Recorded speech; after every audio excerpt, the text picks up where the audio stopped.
All right, there's a few things coming to me. I'm hoping that it flows together. I haven't done a lot of research on twin flames and the journey because it's very confusing, and I don't really mind it's controversial. Lots of things are controversial, but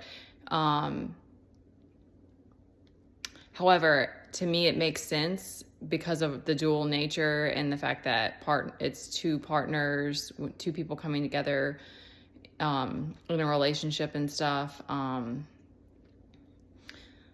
I can see how it's a commonality, and it might even be everyone who awakens that you have a counterpart or a twin, because it's not guaranteed that you're going to come together in this lifetime, but having that other person, I believe, I feel that even if you don't see them, like you're not able to see them somehow, that it's an energetic thing. So that's like you're pulling each other back up.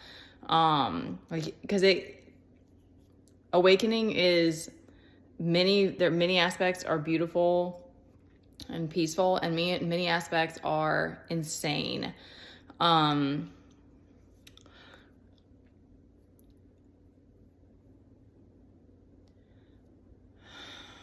Regardless of what your mind is saying and the stories that other people have said to you, you are enough. Your existence is needed. You are here for a reason. And there are many of us, especially if you are on this journey, that there's times of being lost and there's times of being in the liminal space and not knowing what you're doing or why. Excuse me. And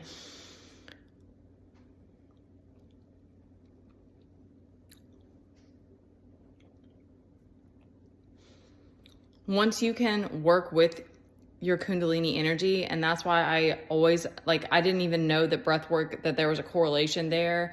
I don't know if you can activate it in meditation or not, but doing breath work and certain Kundalini yoga, Reiki, you're working with your life force energy. And it's not something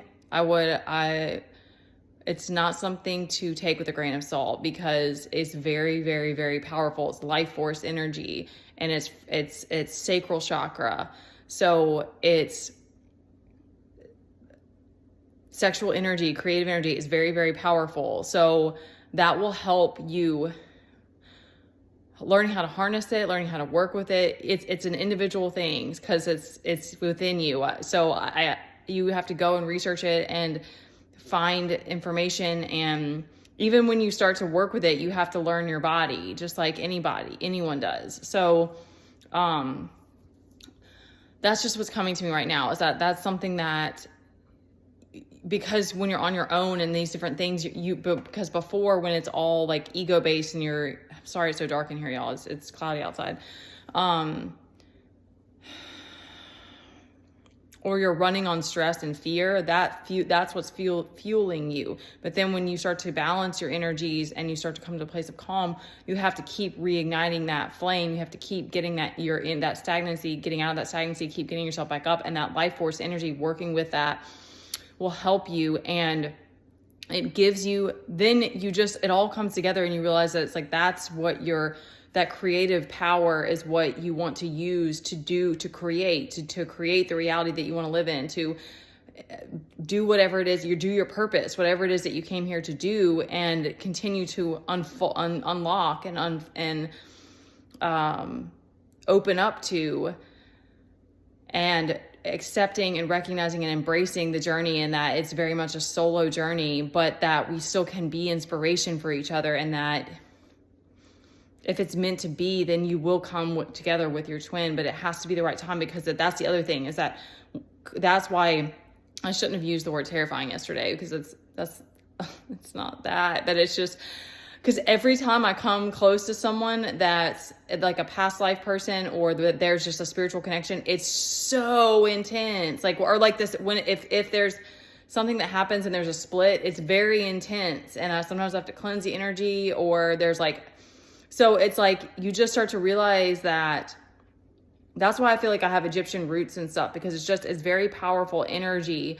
And so you just start to, it's like taming the dragon, and you just develop this respect. I saw 2 beautiful dragons yesterday, not real ones. This is supposed to be the year of the dragon. So learning about Kundalini energy, working with it, how it works in your body, understanding it. For men, a lot of it has to do with taming your dragon. I'm sorry. Childish moment. Channeling your sexual energy through your heart. And again, I'm not a man. I have no idea how to tell you to do that or how that works. But I'm sure there's meditations. I'm sure that, if you're a man on this journey, I would recommend trying to reach, I know that there's this, I can't think of the name of the podcast, of course. There's some podcasts, and I'm sure that there's groups that you can find of other men on their journey so that you can relate to a guy about it, or find groups that are other men, because I know I'm sure that it's scarce. I think that it's becoming it's becoming bigger and bigger. Okay, that's what came to me, and I wanted to speak it. Your purpose, your drive is your willpower, your intrinsic motivation is what's going to pull you through in the low moments. You got this. You got it.